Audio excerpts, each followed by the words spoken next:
Урьдчилсан магадлан итгэмжлэл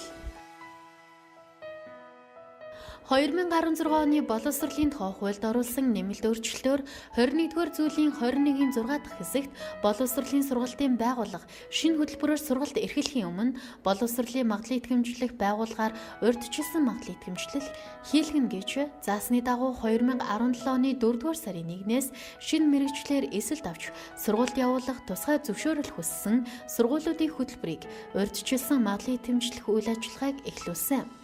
2017 оноос 2018 оны хичээлийн жилд Монгол Улсын 20 ихтэй сургуулийн 36 хөтөлбөрт буюу бакалаврын 23, магистрийн 12, докторийн 1 шинэ хөтөлбөрт дүгнэлт гаргаад байна. Мөн холбооны бүгд найрамдах Герман улсын асын байгууллагатай хамтарсан ижилслэг түвшлэл хөтөлбөрийн хүрээнд бакалаврын 2, магистрийн 1 хөтөлбөр туршилтын урьдчилсан магадлан итгэмжлэлийг хэрэгжүүлж, урьдчилсан магадлан итгэмжлэлийн журам шалгуурыг үндэсний болон олон улсын жижигт нийцүүллээ.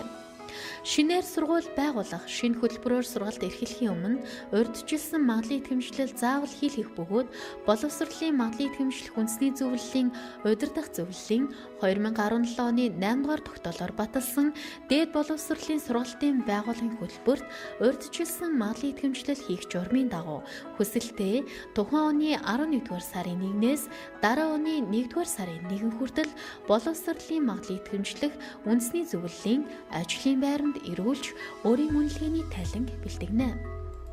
Сургалтын хөтөлбөрт урьдчилсан магадлан итгэмжлэл хийснээр харилцан адилгүй чанартай хэд олон хөтөлбөр нээгдгээс сэргийлэх ба тухайн жилийн хөдөлмөр эрхлэлтийн судалгааг бодитоор харах ач холбогдолтой төдийгүй урьдчилсан магадлан итгэмжлэл нь дээд боловсролын байгууллагын сургалтын чанарыг сайжруулахад онцгой үүрэг гүйцэтгэх юм. Түүнчлэн урьдчилсан магадлан итгэмжлэл хийлгэсэн хөтөлбөрөөр суралцагчид оюутны хөнгөлөлттэй зээл үндэсний дидгэлэг хөтөлбөрт хамрагдах боломжоор хангагдана.